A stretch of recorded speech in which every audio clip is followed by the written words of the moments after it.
Hi guys, welcome to Visho info. Andhra ஆவக்காயை எப்படி செய்கிறதுன்னு பார்க்கலாங்க. வீடியோக்குள்ளே போகிறதுக்கு முன்னாடி நீங்கள் இன்னும் நம்ம சேனலில் சப்ஸ்கிரைப் பண்ணுன்னா சப்ஸ்கிரைப் பண்ணுங்கள். அப்படியே பக்கத்தில் இருக்கிற பெல் ஐக்கானை கிளிக் பண்ணுங்கள். அப்போ தான் நான் போஸ்ட் பண்ணுற வீடியோ எல்லாத்தையும் நீங்கள் உடனே பார்க்கலாம். வீடியோக்குள்ளே போகலாங்க. ஆந்திரா ஆவக்காய் செய்ய போகிறேங்க. அதுக்கு தேவையான பொருள்லாம் பார்க்கலாம். 1/2 kg மாங்காய் கட் பண்ணி வச்சுருக்கேன். புளிப்பான மாங்காவை பார்த்து எடுத்துக்கோங்க. அப்போ தான் இந்த ரெசிபி நல்லாயிருக்கும். அதுக்கப்புறம் இந்த ரெசிபிக்கு தேவையான உப்பு, கடுகு, பூண்டு போட்டு தான் செய்ய போகிறோம். அதனால் பூண்டு தோல் எடுத்து ரெடியாக வச்சுருக்கேன்.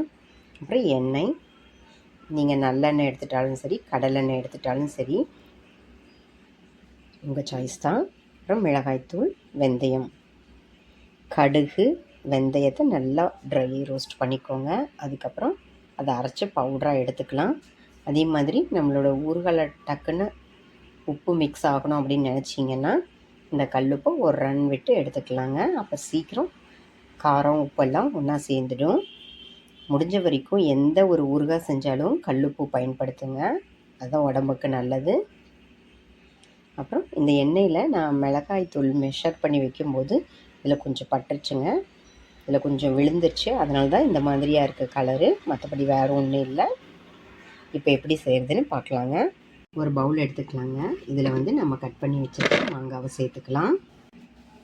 மாங்காய் எல்லாம் சேர்த்தாச்சு. இது ரெடியாக இருக்கட்டுங்க. மிக்ஸி ஜார் எடுத்துக்கலாம். அதில் நான் உப்பை ஒரு ரன் விட்டு எடுத்துக்கலான்னு சொன்னேன். அதுக்காக இப்போ நான் உப்பு இதில் சேர்த்துக்கிறேங்க. மிக்ஸி ஜாரில் சேர்த்துக்கிறேன். அப்புறம் நம்ம வறுத்து வச்சுருக்கிற கடுகு எடுத்துக்கலாம். அப்புறம் வெந்தயம் இதையும் சேர்த்துக்கலாங்க. எல்லாமே நான் மெஷர் பண்ணி தான் வச்சுருக்கேன். அதை இப்போ இதை சேர்த்தாச்சு. இப்போ நல்லா இதை பவுட்ரு பண்ணிக்கலாங்க. மசாலா நல்லா அரைச்சிட்டோங்க. இப்போ இது ஒரு பவுலுக்கு மாற்றிக்கலாம். அரைச்சி வச்ச மசாலா ரெடியாக இருக்குது. இப்போ எப்படி ஊறுகாய் செய்கிறதுன்னு பார்க்கலாங்க. மாங்காய் நல்லா கழுவிட்டு ஈரமே இல்லாமல் நல்லா துடைச்சிட்டு அதுக்கப்புறம் கட் பண்ணி எடுத்துக்கலாங்க. இப்போ நம்ம பூண்டு உரித்து வச்சுருக்கோம். இந்த பூண்டு எவ்வளோ வேணால் சேர்த்துக்கலாம். பிடிக்கல அப்படின்னா கூட நீங்கள் ஸ்கிப் பண்ணிடலாங்க. அதுக்கப்புறம் மிளகாய் தூள் எடுத்து வச்சுருக்கோம், அதை சேர்த்துக்கலாம். அதுக்கப்புறம் நம்ம மசாலா அரைச்சி வச்சுருக்கோம். உப்பு, கடுகு, வெந்தயம். வெந்தயம் கடுகெல்லாம் கம்மியான குவான்டிட்டியாக இருக்கிறதுனால நல்லா அரைக்க முடியாது. அதனால் நம்ம உப்பு சேர்க்கிறதுனால அது நல்லா ஃபைன் பவுடராக அரைச்சிக்கலாங்க. அதுக்கப்புறம் நம்ம எடுத்து வச்சுருக்கிற எண்ணெய் பார்த்திங்களா, மிளகாய் தூள் சேர்த்ததுனால கலர் இப்படி இருக்குது. அது தவறி மெஷர் பண்ணும்போது அதில் விழுந்துடுச்சுங்க. அவ்வளோதான். இப்போ நம்ம இந்த எண்ணெயை ஊற்றிக்கலாம். அதுக்கப்புறம் மறுபடியும் தேவைப்பட்ட தாராளமாக அப்புறம் சேர்த்துக்கலாங்க. இந்த எண்ணெய் நான் கடலை எண்ணெய் எடுத்திருக்கேன். நீங்கள் நல்லெண்ணெய் கூட எடுத்துக்கலாம். இந்த கடலை எண்ணெயை நமக்கு இந்த ஊறுகாய்க்கு எவ்வளோ தேவையோ அந்த அளவுக்கு எடுத்து நல்லா காய்ச்சிக்கணும். அது பபிள்ஸ் வரும்போது அடுப்பை ஆஃப் பண்ணிவிட்டு அந்த எண்ணெயை நல்லா ஆற விட்டுருங்க. அதுக்கப்புறம் தான் இதில் சேர்க்கணும். சூடாக சேர்க்கக்கூடாதுங்க. இது அப்படியே இருக்கட்டும். ஒரு 3 நாள் கழித்து பார்க்கலாங்க. பாருங்கள், சூப்பராக நம்மளோட ஆந்திரா ஆவக்காய், பூண்டு போட்ட ஆவக்காய் ஊறுகாய் ரெடி ஆயிடுச்சுங்க. அட்டகாசமாக வந்திருக்கு. நான் 3 நாள் கழித்து பார்க்கலான்னு சொன்னேன். இப்போ 5 நாள் ஆயிடுச்சுங்க. இப்போ இது ஒரு பவுலுக்கு ட்ரான்ஸ்ஃபர் பண்ணிக்கலாம்.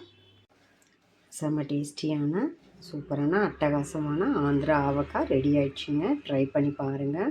பூண்டு ஃப்ளேவர் பிடிக்காதவங்க பூண்டை ஸ்கிப் பண்ணிக்கலாம். பூண்டு சேர்த்தோம்னா பூண்டு ஃப்ளேவர் பிடிச்சவங்களுக்கு இந்த ஆவக்காய் சூப்பராக இருக்கும்.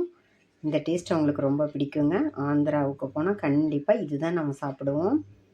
கோங்கூரா ஊறுகாய், அப்புறம் இந்த ஆந்திரா ஆவக்காய் ரொம்ப சூப்பராகவே இருக்கும். அங்கே அந்த ஸ்டைலுக்கு அங்கே கிடைக்கிற மிளகாய் தூளுக்கும் அங்கே கிடைக்கிற மாங்காவுக்கும் அவங்க செய்கிறது ரொம்ப சூப்பராக இருக்கும். எக்ஸாக்டாக நம்ம அந்த மாங்காய் அந்த மிளகாய் தூள் யூஸ் பண்ணோம்னா நமக்கும் அதே மாதிரி வரும்.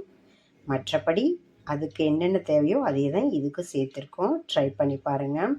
இந்த பூண்டு ஃப்ளேவருக்கே சாப்பிட்ணுன்னு தோணும். ட்ரை பண்ணி பாருங்கள். என்னங்க இந்த ரெசிபி உங்களுக்கு பிடிச்சிருந்தா லைக் பண்ணுங்கள், ஷேர் பண்ணுங்கள், கமெண்ட் பண்ணுங்கள். ஞாபகமாக சப்ஸ்கிரைப் பண்ணுங்கள். ஓகே, பாய்.